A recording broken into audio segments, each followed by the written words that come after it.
Bismillahirrahmanirrahim. Kita ngerasain nggak sekarang di Indonesia ada rasa takut? Takut itu tuh udah berasa ketika gubernur jadi presiden udah takut banget, takut saya Ustaz. Kenapa takutnya? Ya ini karena tradisi di negeri kita biasanya kalau orang sudah ngejabat itu susah untuk turun. Konsekuensinya dia menang di atas kertas. Untuk putaran berikutnya dia akan terangkat lagi. Siapa yang nggak takut yang terangkat non muslim taat? Sekarang saya dengar bahwa Islam di Indonesia cuma 60% lebih sedikit. Kebayang nggak Ustaz? Sementara 60% orang Islam di Indonesia kan nggak semua tinggal di Jakarta. Taruhlah di Jakarta 40, kayaknya nggak mungkin lah, 30 kali ya. Oke lah 30 biar senang deh, 30 ya. 30% lah yang di Jakarta, dan itu pun kayaknya nggak mungkin lah. 30%. Kan 30% itu juga semua nggak orang dewasa. Karena kalau disurvei, menurut data statistiknya di Indonesia ini, di Jakarta khususnya, itu jumlah orang tua lebih sedikit ketimbang jumlah anak, betul? Berarti dari 30% itu mungkin nggak semuanya layak memilih. Bayang nggak tuh? Insya Allah. Taruhlah yang memilih itu sekitar 20% lah, tapi kan lebih sedikit ya yang lebih tua. Taruh 20%, 10% lah, 15% atau ya kalau 20%. 20% itu kan ada yang golput, ada yang absen, coba kebayang nggak? Terus sementara kita orang Islam ini nggak deket sama orang-orang kafir, dimana terbukti kok kalau orang kafir berkoalisi mereka buat musuhin kita. Ini mungkin pemimpin kita Kristen, ini Hindu, Buddha dukung, kita Islam alone, ya terpecah-pecah lagi. Kebayang nggak tuh? Belum lagi ada fatwa 1-2 ustadz yang mengharamkan kita memilih, betul? Ya, tanpa bahasan jelas. Padahal telah dijelaskan ini kalau yang namanya memilih dan dipilih di Indonesia ini masalah usul. Caranya furu. Allah kita kesampingkan furu, kedepankan usul. Anda tinggal di negeri yang harus memilih, betul? Karena Anda nggak memilih juga nggak apa-apa, nggak ngaruh.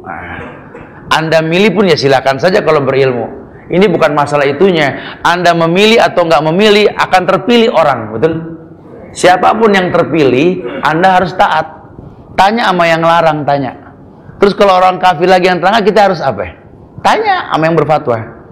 Makanya nggak bisa ustadz berfatwa, ulama berfatwa, bukan ustadz. Takutnya mudarat. Ini yang terangkat nih orang kafir karena kita nggak milih. Ya udah Allah. Terus kita harus apa? Gimana gitu?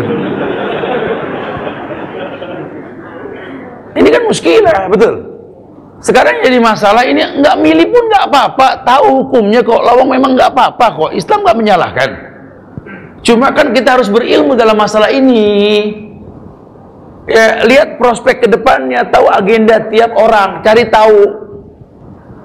Siapapun dia, yang penting orang Islam dulu deh. Kemudian nanti kalau terangkat itu orang Islam, biasakan setelah terangkat doakan. Ini kebiasaan buruk kita ini, udah lama kita nggak mendoakan pemimpin kita, betul? Ya nyaris kita nggak doain pemimpin sudah lama sekali lah. Presiden, gubernur, camat, wali kota, lurah, RW, RT, betul? Ada yang pernah doain lurah belum? Musingin mulu kan masalah surat, betul ya? Camat begitu juga ya, masalah EKTP, masya Allah. Kita udah izin sama kantor, sampai sono udah nggak ada kuota hanya buat foto. Aduh, masya Allah ya, dipersulit. Lawang tinggal nyetak 6 bulan gak beres-beres. Aduh, ini negeri masya Allah ya. Subhanallah. Lah kan yang butuhkan mereka ke kita buat data. Kok kita lagi datang malah nggak diopenin? Coba. Ini kan ujian buat kita. Masya Allah. Udah. Siapapun nanti yang penting dia Islam. Mudah-mudahan ada selah nanti mendakwahkan dia. Karena yang namanya orang Islam hukum asalnya, walaupun dia berdosa selama dia nggak berbuat kafir, ya mungkin dia nggak terlalu jujur atau apalah ya, tapi tetap surga dia punya hak insya Allah, asal dia nggak berbuat kufur. Nah kalau orang kafir walaupun bagus jujur menurut manusia, tetap tempatnya bukan di surga. Karena kita lagi masuk suasana di mana orang Islam ini nggak yakin sama orang Islam. Ya habis sekarang kita orang Islam mana yang jujur, Tat? Masya Allah, nggak gaul nih. Bertemannya di pasar yang begini gitu ya. Makanya ngaji, jadi tahu orang baik itu mana aja gitu ya. Masya Allah. Anda nggak tahu kan banyak orang-orang hebat yang jadi pejabat itu sering datang ke kajian sekarang. Cuma saru. Kita nggak kasih bocoran aja, wartawan penuh dong urusannya ya. Ini banyak banget yang masuk ke kita, masuk banyak banget gitu ya. Saya berasa banget tuh kalau kajian di tempat keluarga Pak Lukman Hakim di Jalan Gaharu Blok A itu ya. Itu Masya Allah pejabat semua yang datang nih pada belajar bukan tidak. Ya, dia juga manusia yang pada akhirnya butuh paham agama. Nggak apa-apa terlambat, yang penting dia mau belajar gitu kan. Masya Allah. Doakan, jangan dihujat, jangan jadi orang yang kegalakan. Ya tadi saya sampaikan, kadang-kadang kita saking galaknya kalau udah berdebat sama orang kafir nggak boleh taubat. Maksudnya dia orang kafir, Tat, sempitin aja jalannya. Ya jangan begitu, kali dia mau tobat, kok dia mau tobat gimana? Bilang udah penuh Islam, Tat. Masalah betul. Galak betul. Apa dia mau berubah? Doain, mudah-mudahan dia bisa berubah, betul. Makanya doa buat orang kafir semua diberikan hidayah kan. Kita suka frontal, suka bikin orang kabur, itu salahnya kita itu. Kita benci sama Syiah, wajib benci Syiah itu wajib. Laknatullah ala Syiah. Allah melaknat Syiah. Tapi kalau dia mau taubat boleh gak? Ada yang bilang jangan, Tat. Bahaya.